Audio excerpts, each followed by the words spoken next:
Hello, my name is Astria. For years, I built a company brick by brick, while my sister smiled for the cameras and called herself the visionary. Last month, on my own birthday, she stood before our board and told them I was just a prop, that she alone held the power. They all clapped. I smiled. But what they didn't see was the folder already waiting on my desk. The proof, the voices, the signatures. This isn't just a story about betrayal inside a family business. It's about how quiet people become invisible until it's time to strike back. Do you want to know what happens when the quiet one fights back? It was mid-spring in Austin, the kind of day when the air is warm but not oppressive, sunlight sliding across glass buildings like a thin veil. My birthday used to be simple, a small dinner at my favorite bistro, maybe a cake from a local bakery, and my father's call reminding me to stay grounded. This year was different. My sister Isolde insisted on hosting my 43rd birthday at the company's new headquarters. I had resisted at first. "Isolde, it's just a birthday," I'd said over the phone, pacing my kitchen while a pot of coffee hissed behind me. "It's not just a birthday, Astria," she had replied, her voice all silk and steel. "It's a family milestone. We should show the board how united we are." That should have been my first warning. Nothing about her tone felt like a celebration. But I agreed, partly out of habit, partly because my mother, Seraphine, said, "Just go, sweetheart, she's your sister." The headquarters looked like a monument to excess. The lobby was a canyon of marble, backlit by LED strips. Waiters in black carried trays of champagne. Everything smelled faintly of lilies and fresh paint. It was supposed to be festive, but it felt like a press conference. My name was printed on a banner above the stage, yet the portrait next to it was of Isolde smiling in a navy suit. I straightened my dress and kept moving through the crowd. The logistics division I had built from scratch funded half of this building, but no one here would know that. I caught snippets of conversations. Isolde's expansion plan, Isolde's media reach, my name spoken only in passing. "Happy birthday, Astria," a board member called. I smiled, hugged him briefly, and felt the same old ache at the base of my throat. Isolde appeared on stage, microphone in hand, sparkling in a white dress. She didn't look at me. She looked past me, over the crowd. "Thank you all for coming to honor not only my sister's birthday, but the family legacy we share." The applause came before the sting. She gestured toward me. "Astria is a symbol of our family legacy. She's here for optics only. A living reminder of where we came from." A ripple of polite laughter spread across the room. My smile held, but my stomach dropped. Optics only. She might as well have said, useful prop. I felt my jaw tighten as the board members clapped again. Someone whispered, "Well, at least she's honest," and chuckled. I excused myself, weaving through the crowd with practiced grace. In the restroom, I leaned against the sink, cool marble pressing into my palms. My reflections stared back. Steady eyes, perfect makeup, a woman trained to endure.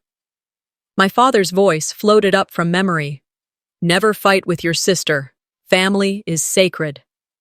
Sacred. What did that word even mean now? I remembered nights at the warehouse, drawing up supply routes while everyone else slept. I remembered staying silent when Isolde took credit for my plans because public speaking isn't your strength, Astria. I dabbed at the corner of my eyes with a tissue and straightened my spine. When I returned to the event, the crowd had shifted to the legacy wall, a display Isolde had curated in my honor. It was a gleaming installation of photos and plaques. At first glance, it looked generous, but as I read the captions, my stomach twisted. Operations consultant, assisted in implementation. That was me. Visionary leader, directed expansion. That was her. My work was a footnote under her title. A young intern whispered to another, "Wow, Isolde really built this place." I smiled politely at them, though my nails dug into my palm. Then came the gift. Isolde unveiled a framed contract, calling it the formal seal of our partnership. The contract named her sole spokesperson of the family trust. My own signature from years ago had been clipped out of context to make it look like consent. I forced myself to clap along with everyone else, my face a mask. Inside, something cracked. People approached me with congratulations. What a beautiful tribute, Astria. As if they couldn't see the erasure. The champagne tasted like metal on my tongue. Across the room, Isolde met my eyes, the faintest smirk playing at her lips. She raised her glass to me, queen to a pawn. I raised mine back, slowly, deliberately, and smiled. Not the brittle smile of the past 2 decades, but a new one, cool and level. Inside my head, a voice I barely recognized whispered, "That's enough." I looked around at the glittering lobby, the board members laughing, the plaque rewriting history. My pulse slowed. My father's mantra, "Family is sacred," felt like a chain I was about to snap. That was the moment I decided this ends with me. 2 weeks had passed since my birthday, and still the echo of that night lingered inside me, reverberating like the dull toll of a distant bell, not sharp, not deafening, just steady enough that I could never quite forget it. What I decided at the end of that party hadn't been a passing impulse or the result of too much wine. It had crystallized into something harder, something permanent. I didn't share it with anyone. There were no announcements, no confessions whispered to friends over coffee. I just got up every morning, pulled on my blazer, buttoned it carefully, and went into work as if nothing had shifted. Outwardly, I moved through the same motions as before, but something inside me had rearranged itself. That Monday morning, the sunlight came in strong through the blinds above my kitchen island. It streaked across the granite in long, golden bars, making my half-empty mug of coffee glow faintly. My phone buzzed with calendar alerts. Budget review at 11, investor prep at 2. Ordinary things. Yet the moment I opened my laptop, the ordinary dissolved. I logged into the internal system to update slides for a quarterly presentation, something I could do half asleep by now. But when the dashboard finished loading, I froze. My photo was gone. My name, once displayed in bold letters as Chief Operations Officer, was now reduced to a faint gray font beneath the word advisory. A demotion on paper, a shadow of my former self. I scrolled to the milestones section, projects I had poured years into, the numbers that proved my worth. Each one now bore a new line in bright lettering. Leadership. Isolde F. My sister's name. My pulse quickened. This wasn't an IT glitch. It wasn't a formatting accident. This was intentional, calculated. I searched my own name in the directory, fingers moving faster than I meant them to. The system spat out its reply. No match found. A laugh bubbled out of me, low and bitter. I technically still had the title. My paycheck still hit the account every 2 weeks. But staring at that screen felt like standing in my own house and realizing someone had gone through and replaced every photograph, every portrait, every trace of me with strangers. The furniture was the same, the walls familiar, but I was gone.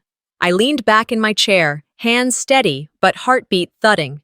"So this is how she's going to play it," I whispered to the empty kitchen. At 10, we were summoned to the lounge for the premiere of a new investor campaign video. The staff filed in with chatter and paper coffee cups, the room humming with anticipation. Not going would look like surrender, so I went. I sat near the back, spine straight, arms folded loosely in my lap. The lights dimmed. A polished montage filled the screen. Our trucks on highways, gleaming warehouses, smiling employees. My fingerprints were all over it. Every frame reflected the systems I had built, the routing algorithms, the fleet expansions, the efficiency protocols. Yet my face appeared only once, and even then, blurry, turned away, indistinguishable. Then came the voiceover. Under the sole and visionary leadership of Isolde F., our company has become a beacon of innovation.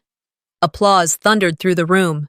People whistled, clapped, nudged each other with proud smiles. I clapped too, because what else could I do? But each beat of my palms sounded like betrayal echoing in my ears. A man from marketing leaned toward me, whispering under the noise, "They cropped you out of the Dallas footage. Weird, huh?" I smiled thinly.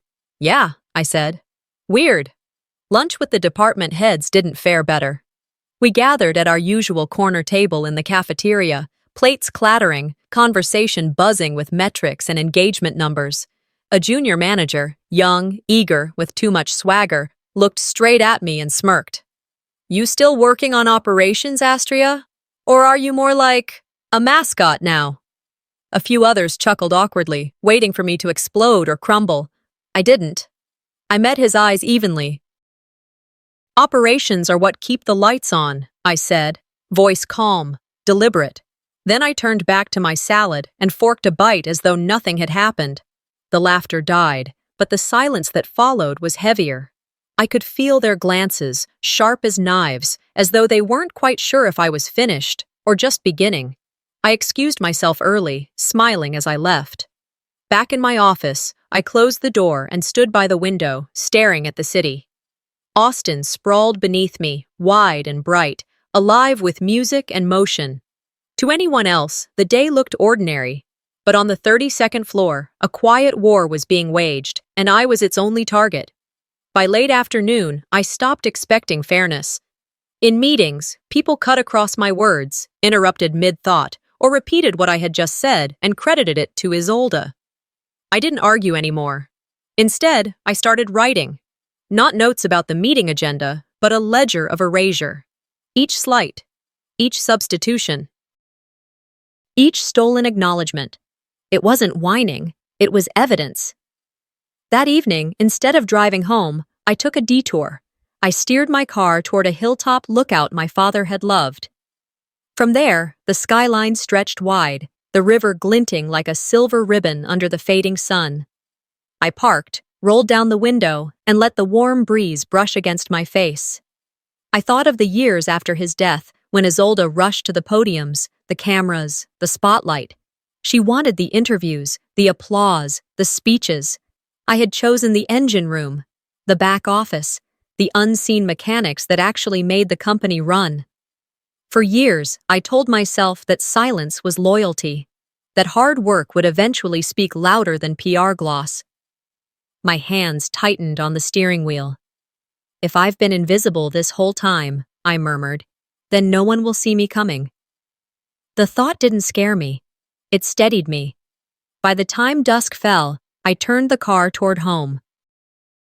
I stopped for gas, leaned against the hood for a moment, and checked my phone. A new text glowed on the screen, from an unknown number. "Removed your name from the legacy board, too. You're welcome. Isolde." I stared at it until the light dimmed. No anger surged through me. No tears came. Only a sharp, cold clarity. When I reached my apartment, the city was glowing with thousands of lights, each one sparking to life in the dark like a promise. I set my bag on the counter, poured myself a glass of water, and opened my laptop. A blank document blinked on the screen, its cursor pulsing like a heartbeat. I typed 2 words into the empty page: restoration strategy. The blue glow of my laptop still lingered in my eyes long after I had closed it the night before.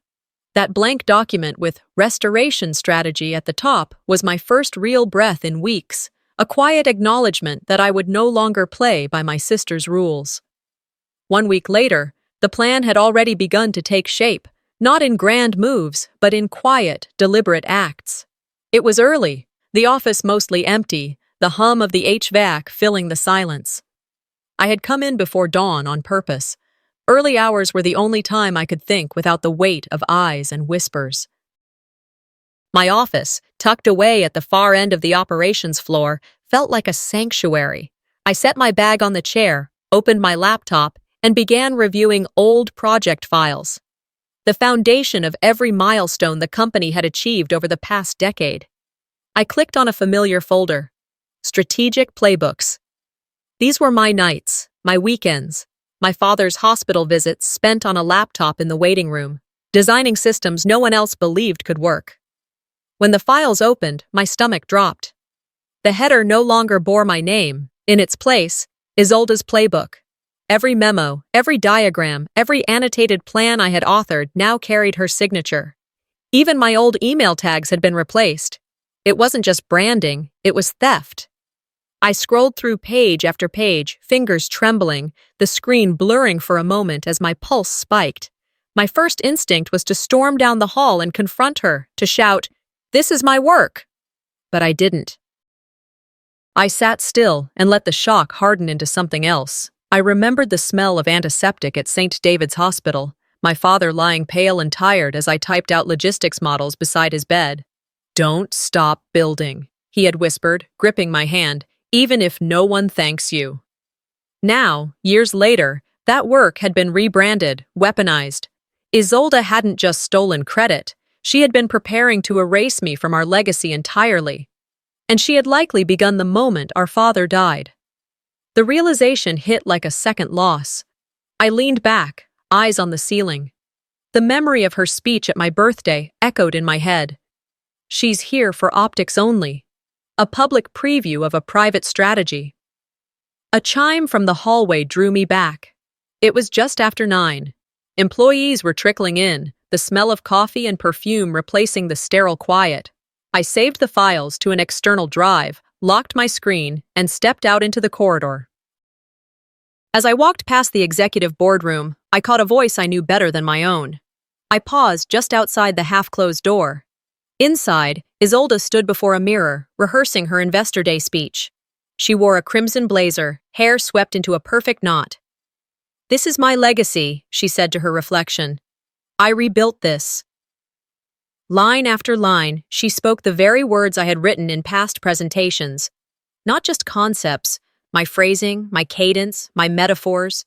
Hearing her mouth my work felt like watching someone slip into my skin.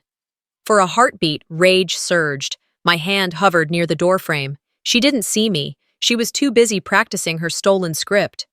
"We are a beacon of innovation," she declared, just as I had once done.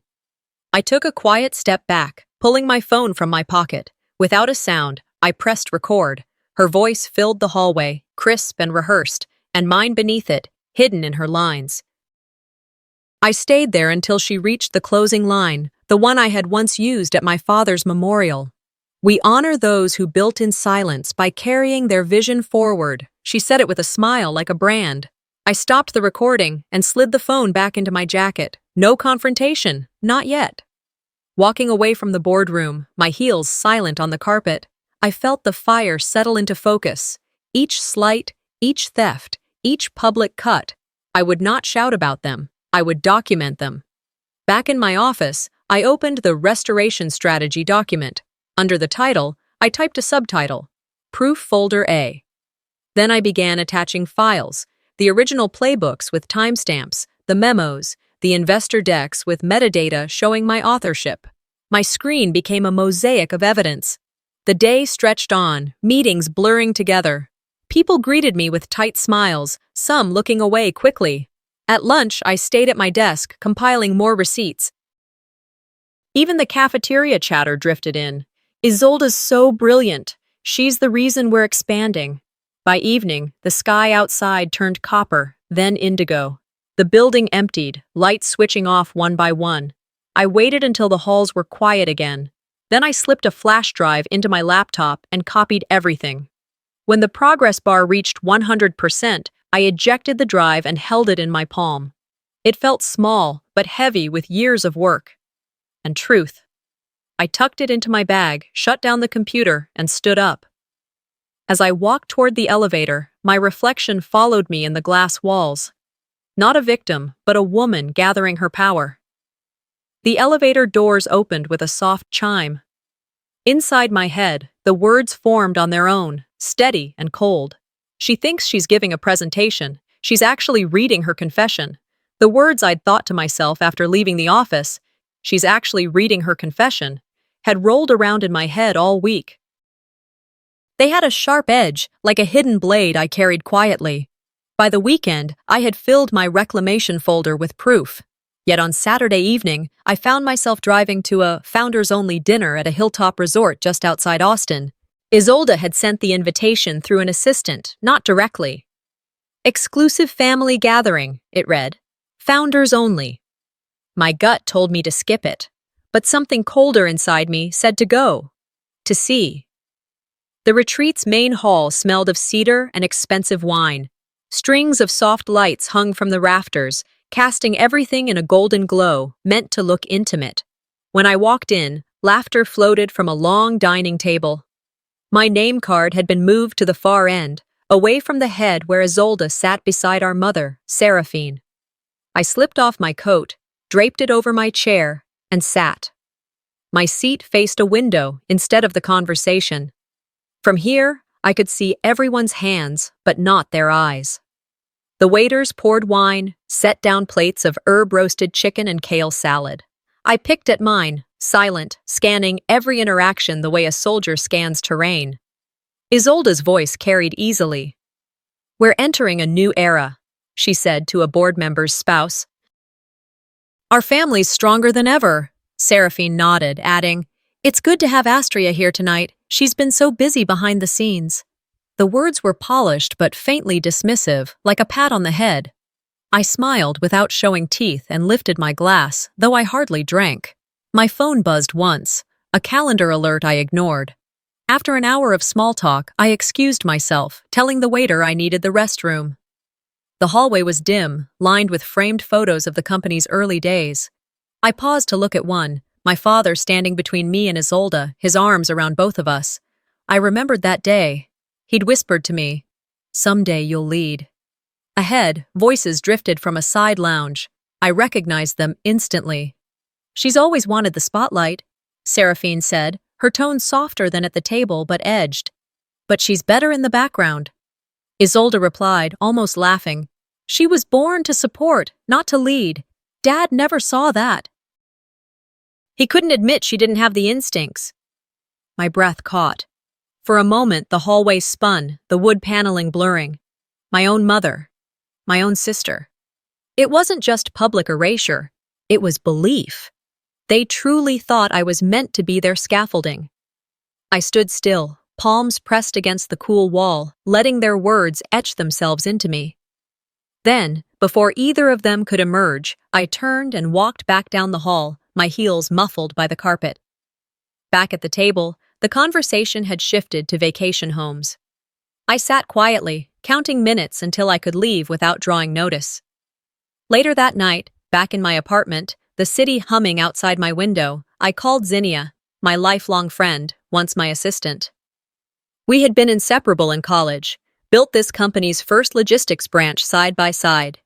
She picked up on the third ring, her voice hesitant. "Astria," she said, "I've been meaning to call." "You're free now," I said, trying to sound light. "Call away."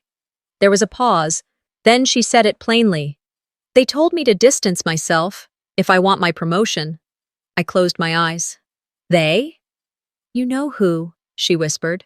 "Look, you're too much of a risk now. I'm sorry." I let out a breath that felt like glass. "Zinnia, after everything we built—" "I know." Her voice cracked. "I'm sorry. I can't lose this chance." Then the line went dead.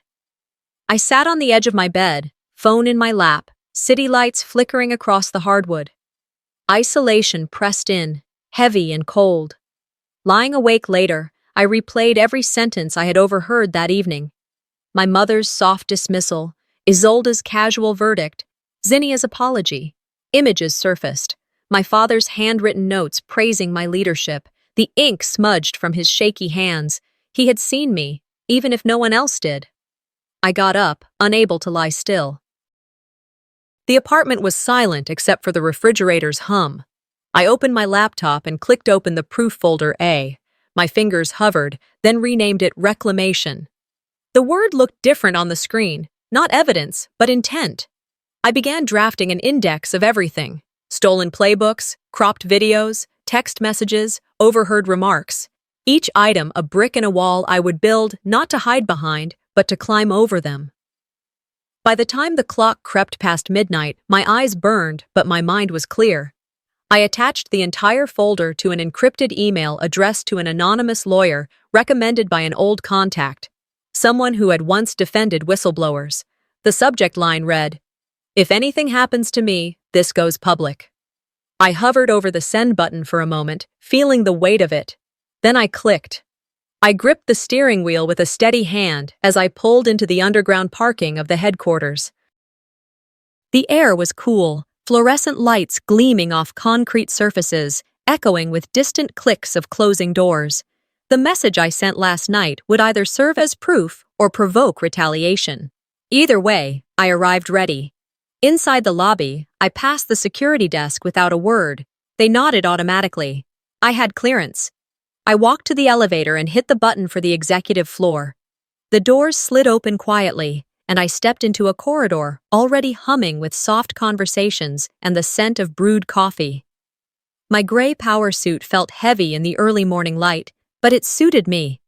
I intended to move through the day as though I belonged, though every moment felt like crossing a tightrope. I approached the legal wing, past tinted glass walls and quiet offices.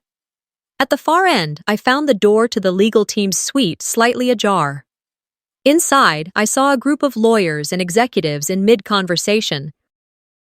My name was not on the agenda, but the meeting was clearly about divisional rights and restructuring. They didn't notice me at first. I stood in the threshold, lips pressed into a thin line, listening without being seen.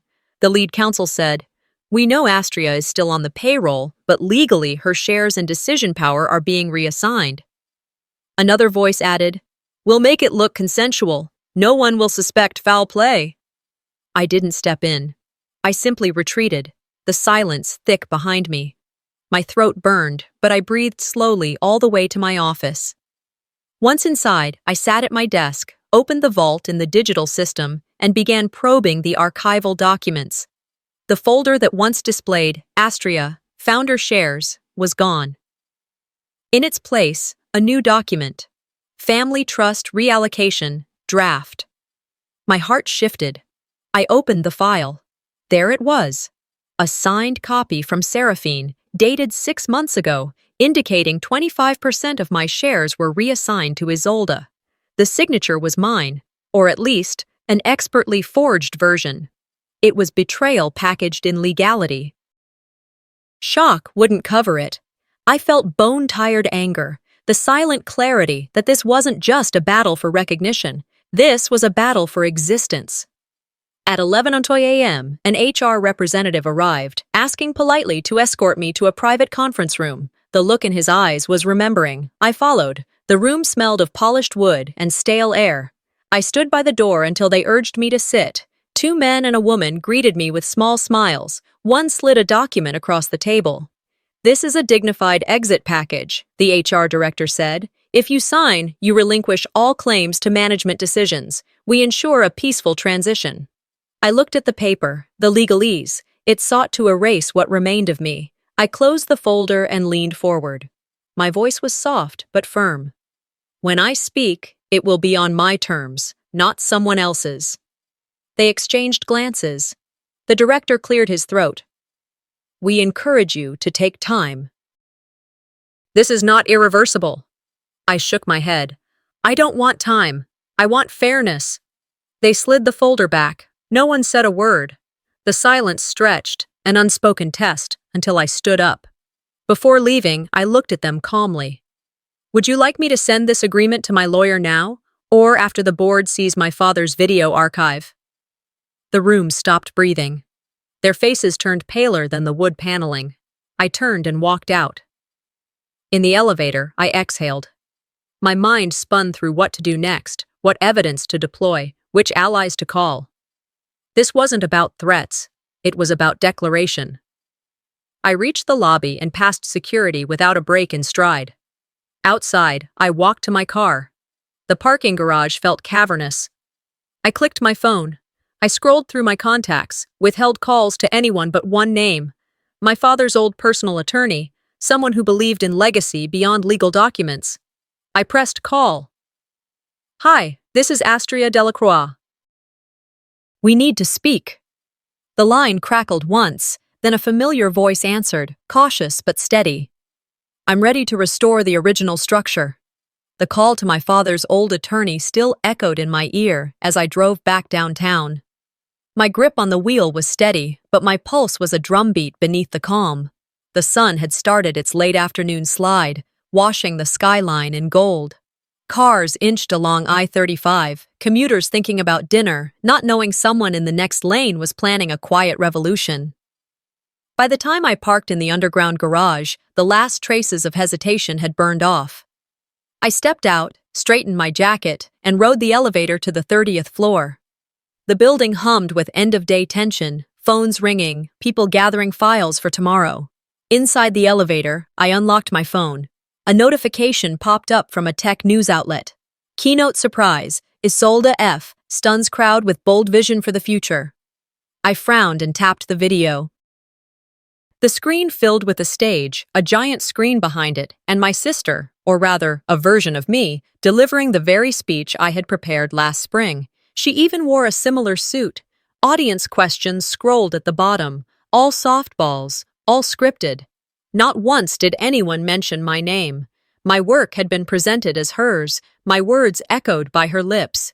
Watching it alone in the moving elevator, the walls felt smaller, the air thicker. I clicked the screen off and slipped the phone back into my pocket, focusing on my breathing. When the doors opened, a few employees glanced at me, then quickly looked away. HR had already seeded their doubts. By the time I reached my office, my inbox was flooded with concern emails, department heads forwarding a memo hinting at internal destabilizing plans without naming me. One subject line read, "Urgent, clarification requested." Another, "Loyalty to leadership." The attached screenshots twisted an internal note I had written about structural restoration into something that looked like a coup. I leaned back in my chair, staring at the emails. "Nice move, Isolde," I murmured. She was turning the staff against me before I even spoke. I stood up, went to the window, and let the view steady me. I remembered my father's voice again. "If you have to fight, make it quiet, make it clean." My reflection in the glass no longer looked tired. It looked resolved. At 4:30 p.m., I closed my laptop and slipped a small drive into my pocket. Then I walked, uninvited, toward the main boardroom. My heels clicked against the marble floor, echoing down the hall. Heads turned, conversations stopped. Inside the boardroom, the executive team sat around the table, flipping through notes for tomorrow's investor call. Isolde was not there. She was upstairs rehearsing again, no doubt. I didn't ask permission. I connected my laptop to the projector, the screen blinking to life. No one spoke as my files appeared, one by one. Time-stamped receipts, original drafts, emails showing authorship stretching back 7 years. "This," I said quietly, "is the work you've been presenting as someone else's." Slides clicked past, logistics models, expansion plans, investor decks. My initials and timestamps glowed on the screen. No one moved. I ended the presentation with a final audio clip, pressing play without introduction. The speakers filled the room with my sister's voice, low and sharp. "I don't care what Astria built. I'll bury her if I have to." Silence. Even the hum of the projector seemed to stop. I didn't explain, didn't accuse. I simply closed the laptop, unplugged the cable, and slipped the drive back into my pocket. "I trust you'll do the right thing," I said, and walked out before anyone could respond. The corridor outside was silent. I passed employees who stared at me with a mix of confusion and something else, maybe respect, maybe fear. I kept moving, each step lighter than the last. In the parking garage, the air smelled of oil and rain. My car waited in the dim light. As I reached for the door handle, my phone buzzed. A new text lit the screen. "You want war? You've got it." No signature, but I didn't need one.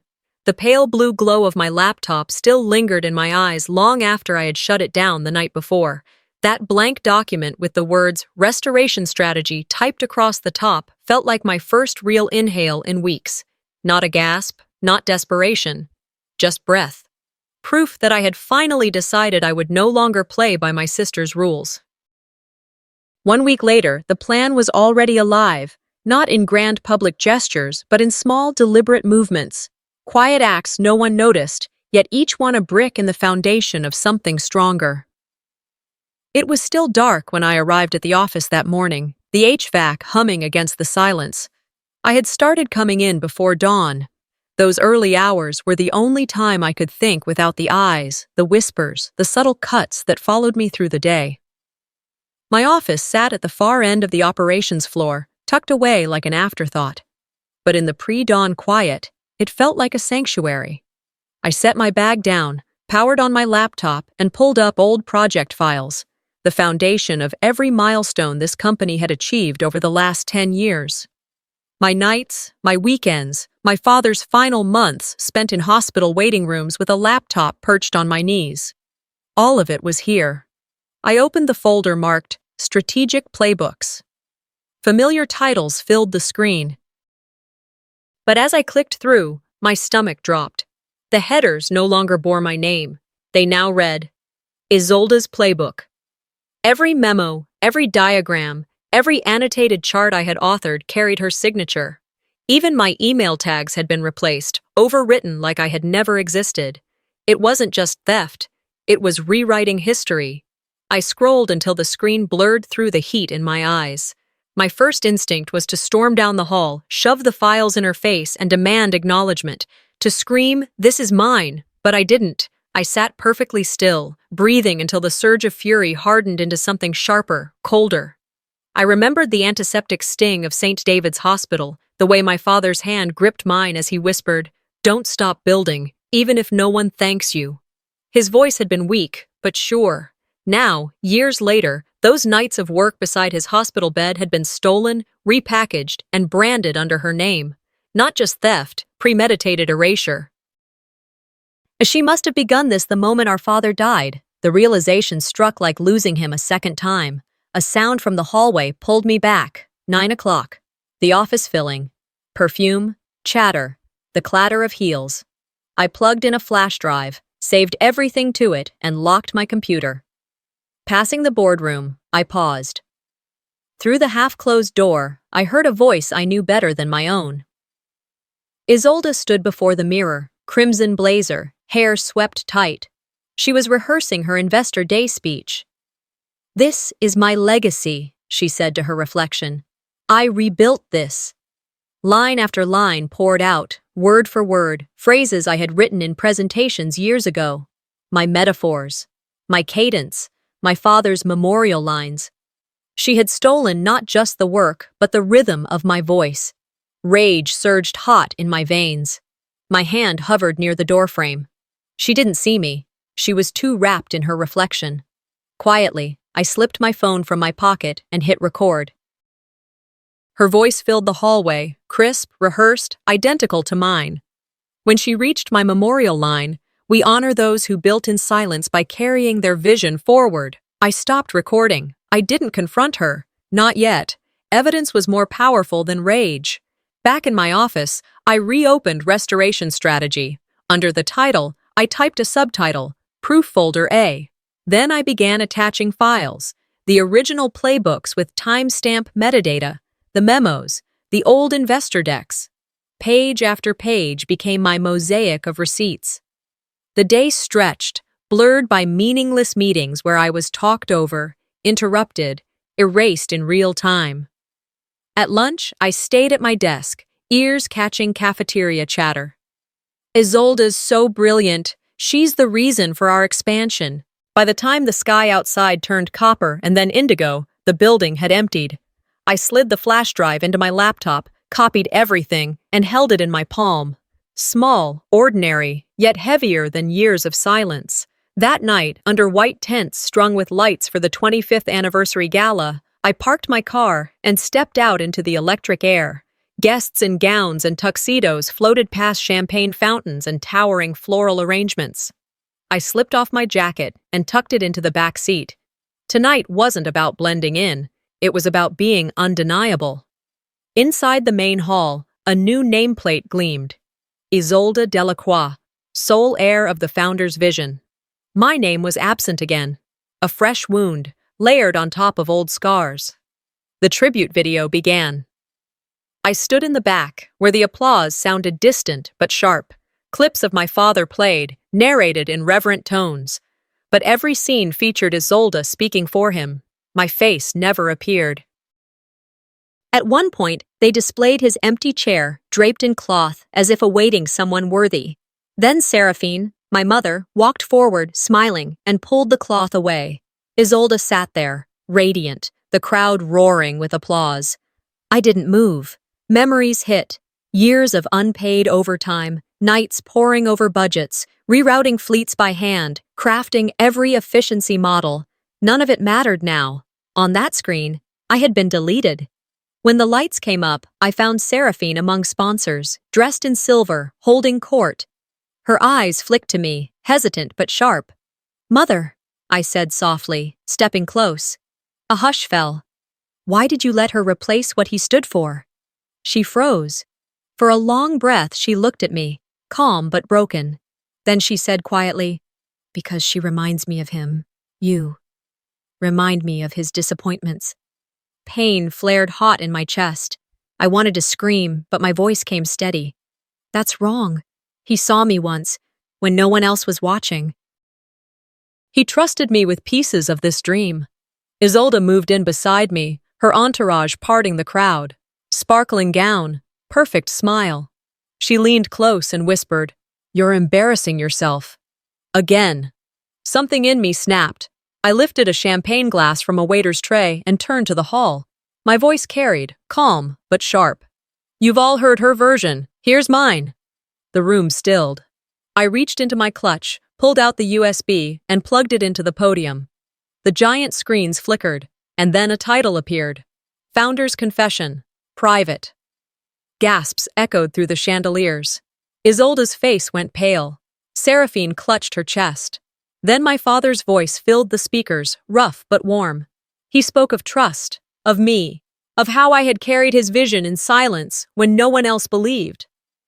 The room froze in stunned silence. Guests stared, eyes darting from screen to stage. The entire narrative crumbled in real time. I didn't gloat. I didn't smile. I let the silence speak. Then I stepped off the stage, through the hall of stunned faces, and walked into the night.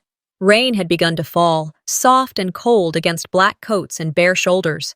I lifted my face to the sky and let it wash over me. For years, they had erased my name. Tonight, it was back in the air.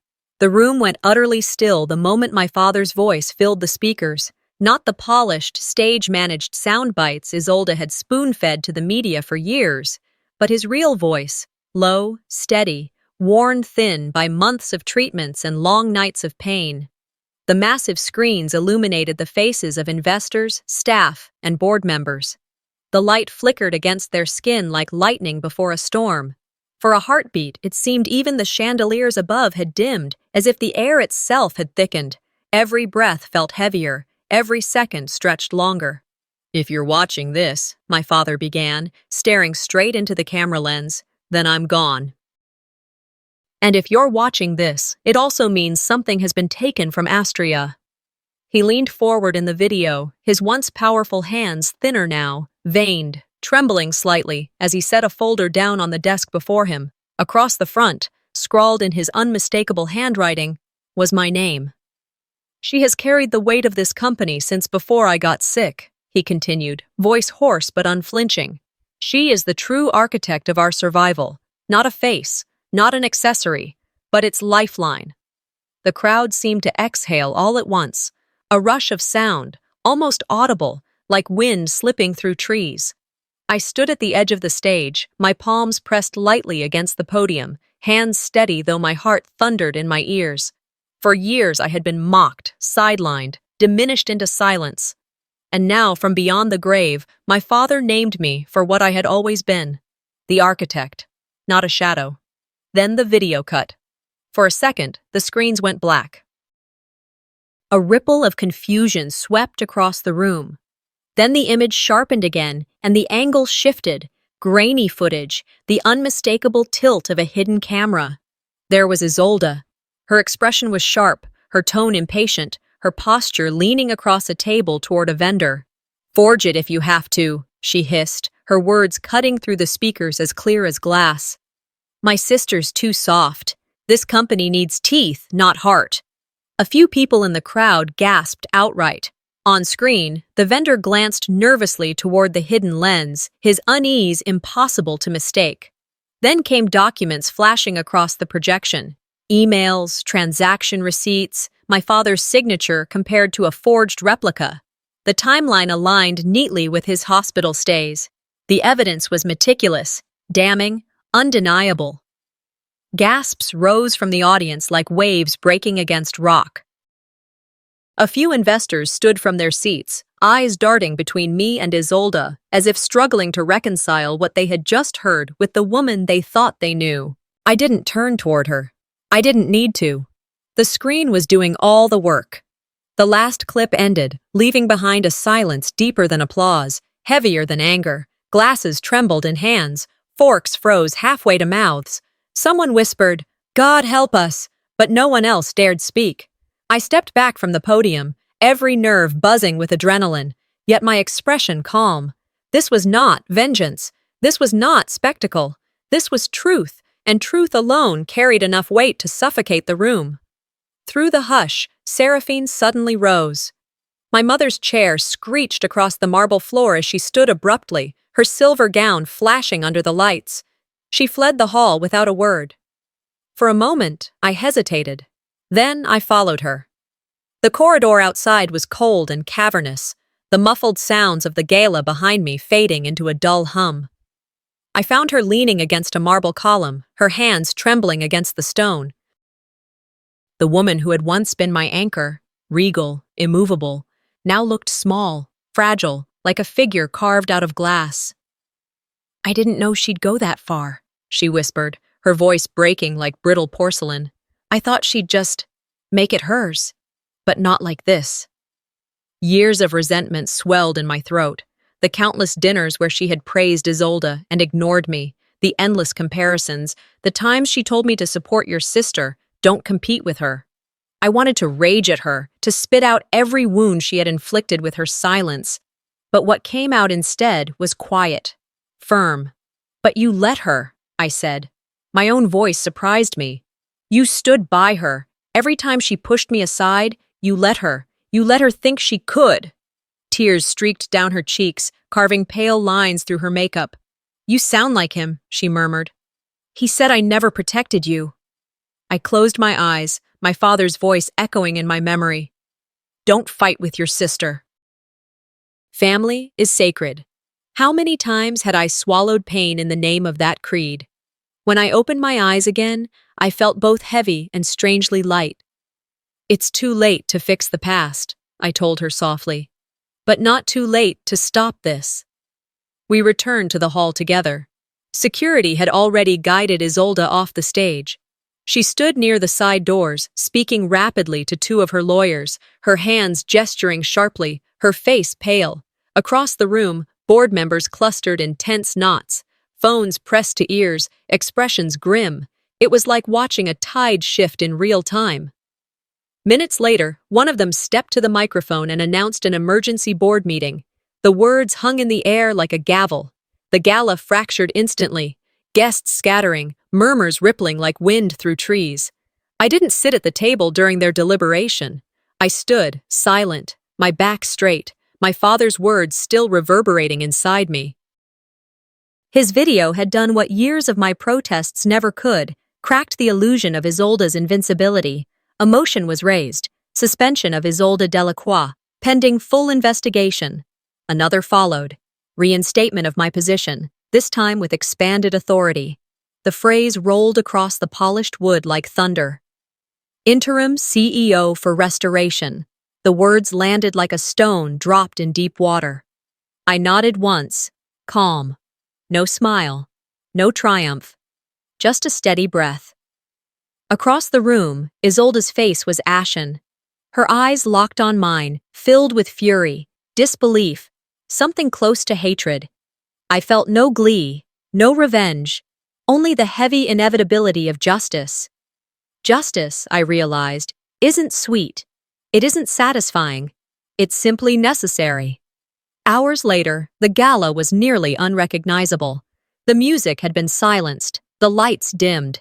Staff moved quietly through the room, clearing away the last glasses and crumpled napkins. The grandeur of the night lay in ruins, stripped bare by the truth. I walked the long corridor toward the executive offices, my heels echoing against the polished stone. I passed the door to Isolde's office, left ajar, the lights inside already off. On her desk sat a single photograph in a simple silver frame. Two little girls, no more than 10, arms around each other, laughing at some forgotten joke. Me and her. Before ambition, Before betrayal. I picked it up. For a heartbeat, my throat tightened. For a fleeting second, I wanted to remember us as we had once been. Sisters, not rivals, not enemies. But the weight of what she had done pressed against my palm. Slowly, I set the frame back down, and then, with deliberate finality, I turned it face down on the desk. The metallic clink of the photograph hitting the desk was faint, but in that silence, I heard it all. Years of erasure, betrayal, hidden labor. I tucked the image into my jacket and walked out of the executive suite. The hallway lights were low, the night still young, but everything felt settled. Morning came slow. I stepped into my new office, the one with windows that captured the sunrise over the city. I poured coffee into my father's old mug, still chipped at the rim where he once knocked it over during his late-night sessions. Steam curled lazily upward as I watched the faint pink glow of dawn on the skyline. I remembered him at the kitchen table, sketching floor plans and revenue models on napkins. He'd handed one to me and said, "This is yours too, you know." I had laughed. There was no podium waiting. But he believed it. Today, I stood by the window in silence, letting the memory anchor me.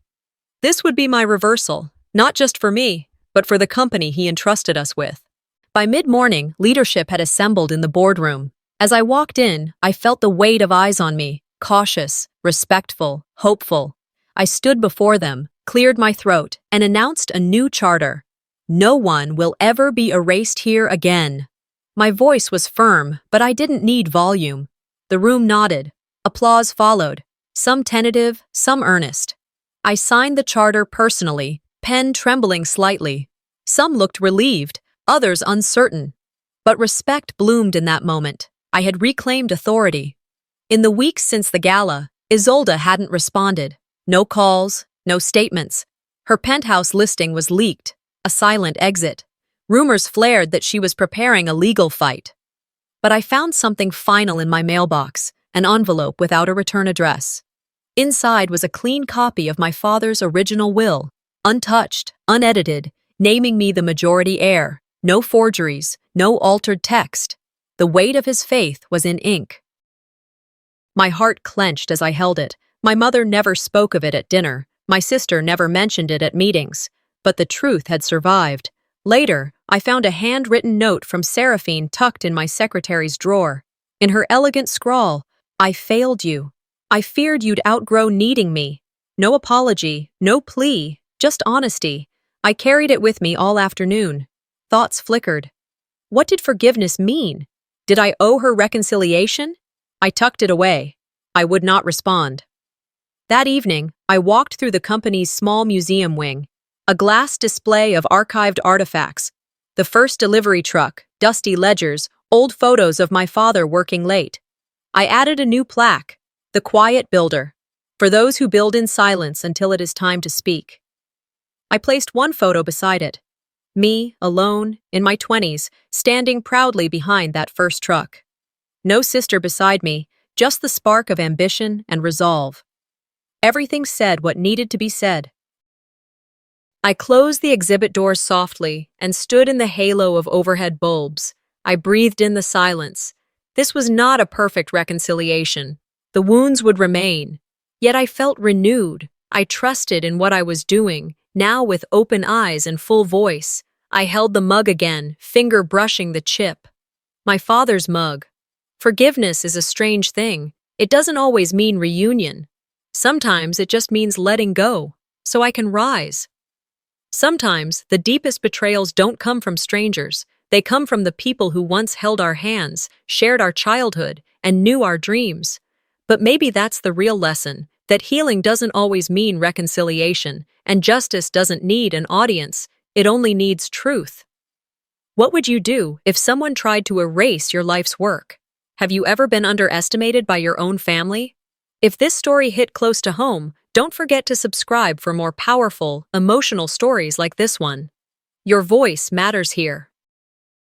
Let's keep this conversation going in the comments below.